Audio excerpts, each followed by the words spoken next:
one of the worries class in electrolysis, what was our topic which we have discussed? क्या difference है electrolysis में और conduction में? Electrolysis जब हम बात करते हैं तो हम देखते हैं कि आप एक कंपाउंड के बारे में बात कर रहे हैं. When you are talking about electrolysis, you are only talking about a compound. Compound A and compound B. मान लीजिए एक कंपाउंड बना ए और बी से, तो आप ये बात कर रहे हो कि उसके थ्रू अगर आप इलेक्ट्रिसिटी आप वो करते हैं तो क्या वो कंपाउंड अलाउ करता है? क्या वो कंपाउंड आपको अलाउ करता है कि इलेक्ट्रिसिटी उसमें से फ्लो करे? दूसरी चीज, ये जो फ्लो होगा, this will B only, it will happen when you are either that compound is in the molten state or the compound is in the atmosphere. हम लोगों ने देखा है. Yes, hello, hello, hello.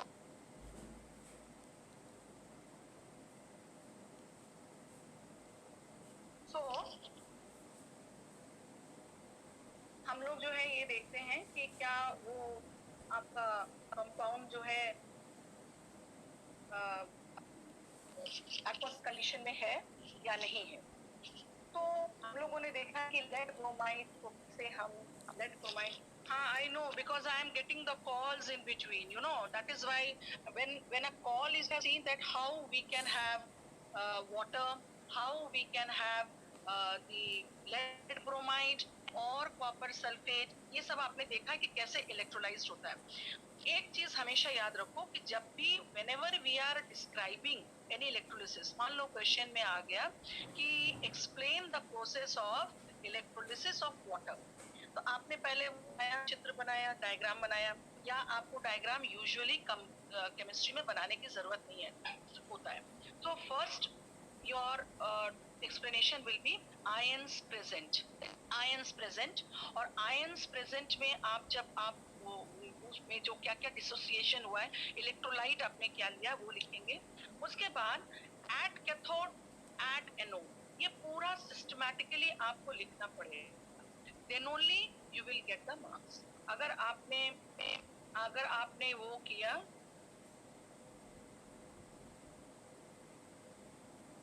आपने मान लीजिए सिर्फ खाली लिख दिया एट कैथोड क्या होता है, एट एनोड क्या होता है, लेकिन आपने इलेक्ट्रोलाइट्स के बारे में बताया ही नहीं है, डिसोसिएशन क्या हो रहा है वो बताया ही नहीं है, तो you will not get any marks. So this is all I would like. It is just a recapitulation of the last chapter because we got disturbed in the beginning. Now the fresh thing which I am going to teach you today, that is what are the applications of electrolysis. हम electrolysis क्यों पढ़ते हैं, क्या जरूरत है? So there are three applications. Number one is electroplating. Students, you must have seen that in our bathrooms there are very beautiful taps and all the gadgets are there which look like silver. They shine. Or some ornamental things we keep on our drawing room, some statues we use, some of the gates are there which look like, you know, they are like silver, or they may be, but that and they appear by the process of electroplating. The word is made by electro, which is very clear कि by the help of electricity. Plating means एक plate से हम डालते, तो ऐसा नहीं करते कि एक प्लेट को लेते हैं और दूसरे पे चिपका देते, नहीं. The process is that when we actually take a baser metal का मतलब जो inferior metal है. So when we take a baser metal and it is a process of deposition of thin layer of superior metal. Deposition, मान लीजिए आपका ये लोहे का पेन है, इसके ऊपर अगर हम गोल्ड का थिन लेयर को हम इसके ऊपर चढ़ाएंगे with the help of electricity, electrolysis के मदद से, then this process will be called as electroplating. अब ये जान के रखो कि क्या हम गोल्ड को हम चढ़ा सकते लोहे पर? हाँ. क्या हम लोहे को गोल्ड पे चढ़ा सकते हैं? नहीं, क्योंकि हमेशा होता क्या है कि जो आपका जो सुपीरियर मेटल है, जैसे गोल्ड है, सिल्वर है, ये इंफीरियर मेटल के ऊपर चढ़ेगा, ये कभी भी बेसर जो है सुपीरियर पे नहीं चढ़ेगा. This is the first step. So definition wise if you say it is the deposition of a thin layer of superior, underline the term superior metal on the baser oblique inferior metal, and again underline करो, ये सब keywords को underline करेंगे तभी अच्छे number मिलेंगे. with the help of electrolysis is known as electroplating. अब question आता है कि हम क्यों करें भाई, क्या जरूरत है हमको, हमको तो लोहा चाहिए, लोहा तो मजबूत चाहिए. तो बेसर मतलब इंफीरियर मेटल, बेसर का मतलब क्या है, इंफीरियर. आपका जैसे आपने जिंक ले लिया वो कॉपर से बेसर है, आपने कॉपर ले लिया या लोहा आयरन ले लिया वो सिल्वर से बेसर है. सिल्वर का ले ले तो आप क्वेश्चन ये उठता है कि व्हाट इज द नीड, इसकी जरूरत क्या है. इसकी जरूरत है कि सबसे पहली चीज की रस्टिंग, लोहा जो आयरन होता है that is used in many places. Iron gates बनते हैं, पलंग बनते हैं, फर्नीचर्स बनते हैं, अलमारियां बनती हैं, आपके साइकिल के पार्ट्स बनते हैं, ऑटोमोबाइल्स के पार्ट्स बनते हैं. But the biggest problem is it's rusting, withering out. अच्छा, ये जो आपका रस्टिंग है ये अनवांटेड है, क्योंकि ये रस्टिंग हमको चाहिए नहीं, लेकिन ये मजबूरी है कि हम when we are taking iron it comes like a side product, it a by product की तरह हमारे साथ आता है. तो we need to stop this by electroplating. Rusting का एक एक जो बहुत ही बढ़िया एप्लीकेशन को एक उसको रोकने का तरीका है, that is by by by somebody is asking question. हाँ, so इलेक्ट्रोप्लेटिंग हम करते हैं इसलिए ताकि उसका जो रस्टिंग हो, जो मेटल का जिसके ऊपर भी हम चढ़ा रहे हैं उसके रस्टिंग ना हो. दूसरा जो है कि उसको एक बहुत ही बढ़िया rich look, expensive look, ornamental look वो उसको मिले. ये दो रीजंस होती हैं जिसकी वजह से हम करते हैं. अच्छा, what are the conditions. Conditions यानी कि क्या क्या शर्तें होनी चाहिए. आज आपका दुकान खुला है ना, बहुत सारी दुकानें खुली हैं कुछ शर्तों के साथ, कुछ कंडीशंस हैं उसको. तो what are the conditions. First condition, जो भी जैसे मान लो ये मेरा पेन एक आयरन का बना हुआ है, मान लो this is not plastic body, this is made up of iron. इसके ऊपर हमको गोल्ड चढ़ाना है, तो this should be made as cathode. पहला पहला है कैथोड. आपको पता है कि इलेक्ट्रोलिसिस में आप दो इलेक्ट्रोड्स लेते हैं, एक एनोड दूसरा कैथोड. कैथोड किसको अट्रैक्ट करेगा, कैटायंस को. तो ये जो अगर आपका कैथोड है ये आपका कैटायंस को अट्रैक्ट करेगा और ये कैटायन इसके ऊपर डिस्चार्ज होगा, सिर्फ यहीं से इलेक्ट्रॉन लेगा और खुद neutral. This process is discharge. तो कैथोड इसको हम बनाएंगे. जो भी आर्टिकल को we have to electroplate we will make it as, खत्म बात. दूसरा, मान लो कि हमको ये मान लो गोल्ड है, ये गोल्ड हमको चढ़ाना है, तो this will be made as anode and cathode. Article to be electroplated will be made as cathode. The metal which has to be electroplated will be made as anode. So what will happen, that anode will be giving away the ions, and these ions will be attracted by this cathode and it will be moving towards the cathode. ये आपका दो शर्त, two conditions. Metal which has to be electroplated, the superior metal should be anode, the inferior metal should be made as the cathode. These are the. तीसरा क्या हो गया कि whatever the metal you are deposing, electroplate के लिए जो भी ले रहे हो, जैसे मान लो मैंने लिया सिल्वर प्लेटिंग, तो सिल्वर आयंस इलेक्ट्रोलाइट में होना चाहिए. ऐसा नहीं कर सकते कि हमको करना तो है सिल्वर प्लेटिंग, मैंने एनोड सिल्वर बना लिया, ठीक है चलो भाई सही हो गया, और मैंने सोल्यूशन जो इलेक्ट्रोलाइट है वो कॉपर सल्फेट ले लिया, तब नहीं चलेगा. आपका इलेक्ट्रोलाइट जो सोल्यूशन आप ले रहे हो वो सोल्यूशन में आयंस, मेटल आयंस वही होने चाहिए जिसको चढ़ाना है, which has to be electroplated. The metal ion should be present. अगर सिल्वर प्लेटिंग है तो सिल्वर होना चाहिए, अगर निकल प्लेटिंग है तो निकल होना चाहिए, अगर कॉपर प्लेटिंग है तो कॉपर होना चाहिए. ये दिस इज अ थर्ड. उसके बाद क्या है कि मान लीजिए ये वाले ये आपका आर्टिकल है, ये चम्मच भी हो सकता है, कैंची भी हो सकता है आपका। My video is freezed. No बेटा, तुम्हारे उसमें प्रॉब्लम होगा क्या? वीडियो फ्रीज हो गया है? Rest of the children, video is frozen. Okay, तो कभी कभी आपका जो है पर्सनल जो है नेट भी कुछ गड़बड़ होगा, तो ऐसा हो सकता है। ऐसी जगह बैठो है, इसलिए मैंने कहा है ना जहाँ पे आपको मैक्सिमम, मैं बहुत ही दिक्कत से ऐसी जगह चूज की हूँ जहाँ मुझे वो मिले। समटाइम्स समटाइम्स तो वो हो रहा है ना आज, क्योंकि आज video is not clear. Okay चलो, आवाज क्लियर है ना? ओके ओके चलो ठीक है, तुम लोग का तो कम से कम, हाँ okay fine fine, thank you. Now अब सुनो, तो अब अगर मान लीजिए कि ये आपका इसको आपको इलेक्ट्रोप्लेट करना है, ये आर्टिकल है, ये कुछ भी हो सकता है। This could be a spoon, this could be a bell, this could be a घंटी, whatever it is. So this has to be properly cleansed. देखा है आपने, पेंटिंग जब करता है आपका, या जो मकान पेंट करता है, तो क्या करता है? पहले वो दीवार को बिल्कुल साफ करता है। क्यों करता है?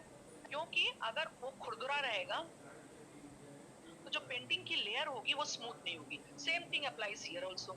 If you do not clean this, if it carries some grease, if it carries some dust, what will happen? The electro deposition, the deposition of the metal will not be smooth, and wo khurdura rahega and it will come out. Then very important thing, the electric current which you are using should be of very low voltage, 3 ampere, 3.5 ampere, 2.5 ampere. You should not have 220 volts, no, बहुत मुश्किल हो जाएगी। बहुत low voltage का current होना चाहिए और बहुत लंबे समय तक चलना चाहिए। क्वेश्चन आता है why? because high voltage current or high ampere current will actually make the deposition very fast, and this deposition will be uneven. It will be not an even deposition. So low voltage current for a long period of time actually it assures you for a even electroplating. Next, किस तरह का current चाहिए? You know the current electricity is of two types. पहला क्या है? AC alternate current. Alternate current में क्या होगा? एवरी टाइम द कैथोड और anode will keep on changing. एक बार ये कैथोड है और ये एनोड है, दूसरी बार क्या होगा? ये कैथोड बन जाएगा, ये एनोड बन जाएगा, वो जंप करता रहेगा। This type of current we don't want. We want DC current, direct current. And then the last thing, that whenever we are doing this, we have to keep on changing the anode from time to time, क्योंकि anode keeps on ionizing। वो anode से आपका ions निकलता रहेगा, तो क्या होगा? धीरे धीरे धीरे धीरे एनोड्स जो है, मान लीजिए इतना मोटा तुमने स्लैब लिया है, वो धीरे धीरे धीरे धीरे पतला हो जाएगा। तो वो भी क्वेश्चन में पूछ लेगा कि why is it necessary that in electroplating we have to replace the anodes frequently? That is because anode is actually ionizing and giving away the ions in the electrolyte. So it becomes thinner and thinner. So it has to be replaced from time to time. Now हम लोग के course में दो तरह का आपका electroplating है। एक है आपका निकल इलेक्ट्रोप्लेटिंग, दूसरा है आपका सिल्वर इलेक्ट्रोप्लेटिंग। तो I will show you how we have to do it. ये थोड़ा सा प्रॉब्लम होता है मुझे, my table is very small. ये देखो, ये दिस इज सिल्वर प्लेटिंग और एंड दिस इज निकल plating. I have done this in comparative method. जो मैंने तुमको नोट्स भेजा है, उस नोट्स में भी मैंने कंपैरेटिव वे में ही लिखा है। ये देखिए, आपका वेसल है, कंटेनर है, जिस पे आप कर रहे हो आपका इलेक्ट्रोप्लेटिंग।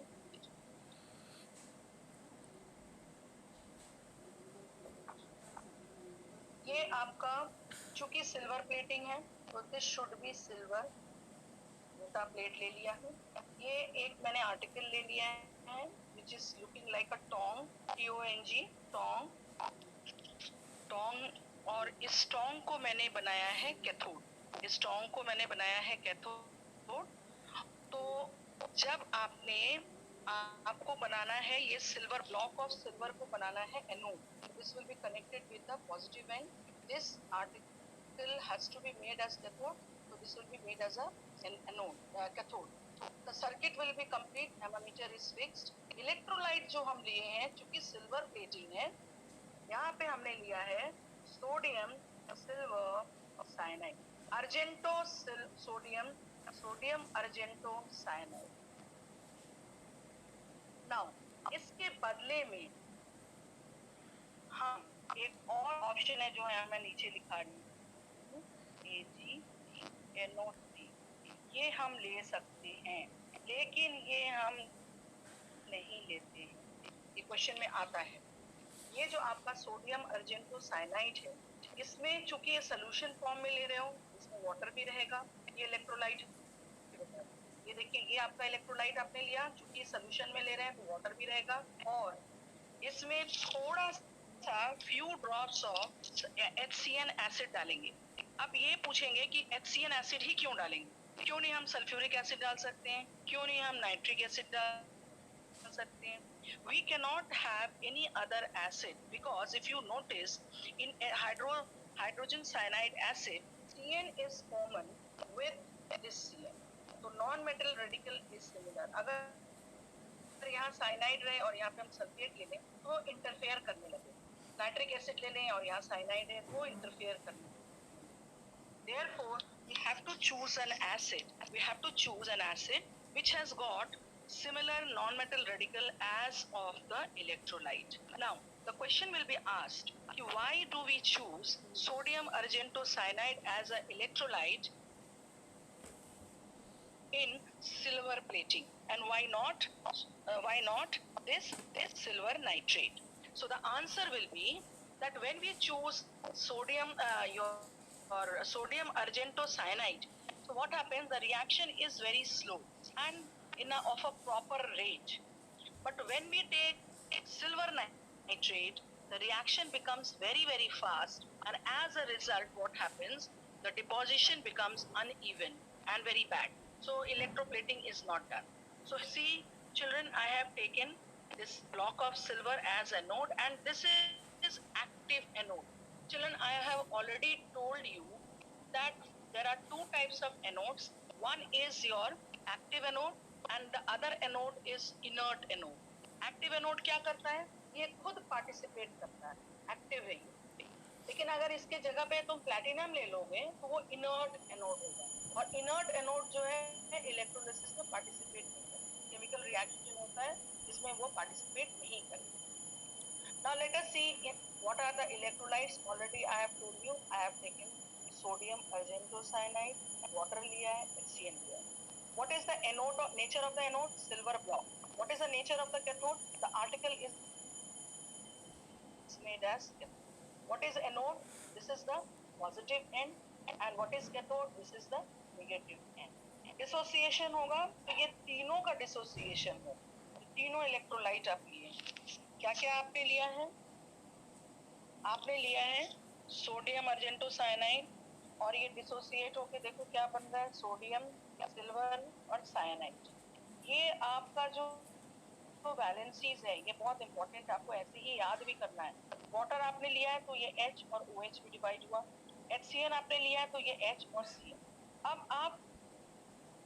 आपके कितने आयंस हैं? What are the ions in the electrolyte? Sodium, silver, H as cations, cyanide and OH as anions. Now at cathode क्या होगा, देखो कैथोड में तुमको लिखना पड़ेगा कि सोडियम, H और Ag ये तीनों माइग्रेट करेगा. माइग्रेट का मतलब भागेगा. ये सब तीनों यहाँ पे रहेंगे और तीनों भागेंगे आपके कैथोड की तरफ, यहाँ कैथोड की तरफ. लेकिन अगर आपने पोजीशन ऑफ द एटम्स देखा, position of the atoms in the reactivity series, सबसे लोएस्ट पोजीशन किसकी है? सोडियम ऊपर है, हाइड्रोजन उसके नीचे है और सिल्वर सबसे नीचे.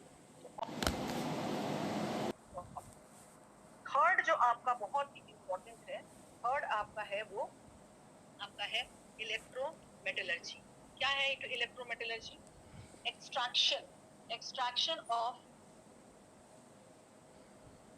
extraction of any metal with the help of electricity.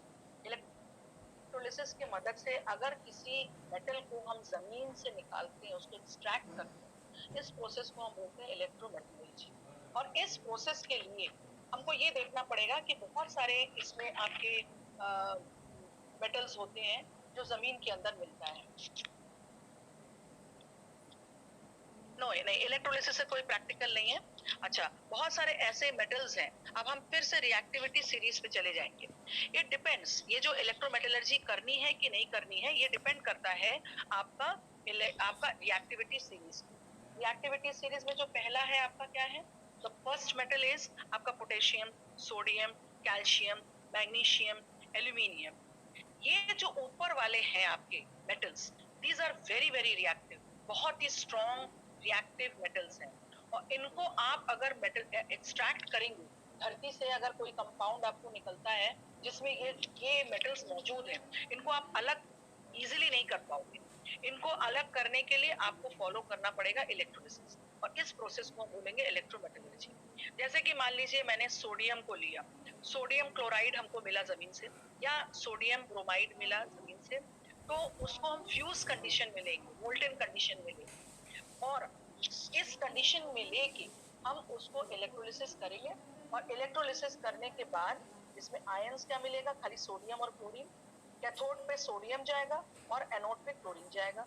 इस तरह से ये डिस्चार्ज हो जाएगा, सोडियम अलग हो जाएगा। इसी तरीके से देखो, सेकंड आपका है पोटेशियम। पोटेशियम को भी हम पोटेशियम ब्रोमाइड की तरह सेम प्रोसेस से हम कर सकते हैं, पोटेशियम और ब्रोमीन। कैथोड पे पोटेशियम मिलेगा और एनोड पे ब्रोमीन गैस मिलेगा। अगला मान लो कैल्शियम को लो, तो कैल्शियम क्लोराइड और उसके बाद मैग्नीशियम, ये दोनों एक ही तरह से होंगे। तो कैल्शियम क्लोराइड फ्यूज कंडीशन में ले लोगे तो Ca+2 और 2 क्लोरीन एटम निकलेगा, आयन। कैथोड पे कैल्शियम आयन आपका डिस्चार्ज होगा, एनोड पे क्लोरीन आयन आपका डिस्चार्ज होगा, क्लोरीन गैस निकलेगी। इसी तरीके से नेक्स्ट जो है आपका एल्यूमिनियम है। ये एल्यूमिनियम थोड़ा सा आपका एल्यूमिनियम आपको एल्यूमिना के फॉर्म में आपको धरती में मिलता है, अर्थ क्रस्ट में it is present in the form of alumina. इसमें हम मिलाएंगे क्रायोलाइट Na3Al(F6) और इसमें मिलाएंगे हम फ्लोरोस्पर CaF। इस प्रोसेस को हम इस चैप्टर में नहीं पढ़ेंगे, इसको पढ़ेंगे हम मेटलर्जी के चैप्टर। तो इस तरीके से आपको बस ये मालूम होना चाहिए कि इसमें जो है आपका कि कौन कौन से जो शुरुआत के जो ऊपर वाले जो आपके मेटल्स होते हैं, they are very strong, so they can be only you can extract them with the help of electricity, so therefore electrometallurgy is used। इसके बाद वालों को, ये जिंक से लेके कॉपर वालों को, जो कुछ ऐसे एलिमेंट्स हैं या कंपाउंड्स हैं जैसे कार्बन COH2, इसको हम कोक बोलेंगे, इसको कार्बन मोनोऑक्साइड या हाइड्रोजन, इसके द्वारा इसको हम एक्सट्रैक्ट करेंगे। नीचे वाले को सिर्फ थर्मल डिकम्पोजिशन से हम एक्सट्रैक्ट कर सकते हैं। So, इस तरीके से हम देखते हैं कि this chapter actually what is main basic important. इस चैप्टर में आपको बेसिकली क्या क्या करना पड़ेगा? डेफिनेशन करोगे इलेक्ट्रोलिसिस का, कंडक्शन से उसका डिफरेंसेस क्या है करोगे, स्ट्रॉन्ग और वीक इलेक्ट्रोलाइट में डिफरेंसेस करेंगे, एग्जाम्पल्स करेंगे। मान लो हमने इसमें ऑड वन आउट हम दे सकते हैं, जैसे मान लो हमने 4 दे दिया बहुत स्ट्रॉन्ग और 1 हमने डाल दिया वीक वाले, तो तुमको I will ask you find out the odd one out and support your answer with a reason. अगर आपने सपोर्ट नहीं किया, आपने लिखा नहीं कि हाँ भाई ये 4 बंदे जो हैं ये तो बहुत स्ट्रॉन्ग इलेक्ट्रोलाइट्स हैं और 1 जो है वो वीक इलेक्ट्रोलाइट। देखो इलेक्ट्रोलाइट मैं बोल रही हूँ, खाली स्ट्रॉन्ग बोलने से नहीं होगा। स्ट्रॉन्ग क्या is, you are talking about a strong acid or you are talking about weak acid or weak base। तो ये आपका, I don't know why you cannot hear me, Sapeta, there is some problem in your this thing। So this is we are actually we are now raise your arm and you can tell me what is your problem। ये सब आपको करना पड़ेगा। उसके बाद electroplating करनी होगी, दोनों इलेक्ट्रोप्लेटिंग के डिफरेंसेस करने होंगे, वाटर, कॉपर सल्फेट, ये सब आपको करना पड़ेगा, बहुत इंपॉर्टेंट है। Now you tell me what is your problem, anything you want to ask. आज तो बहुत डिस्टर्ब हुआ है क्लास, बहुत ज्यादा डिस्टर्बेंस, बोलो।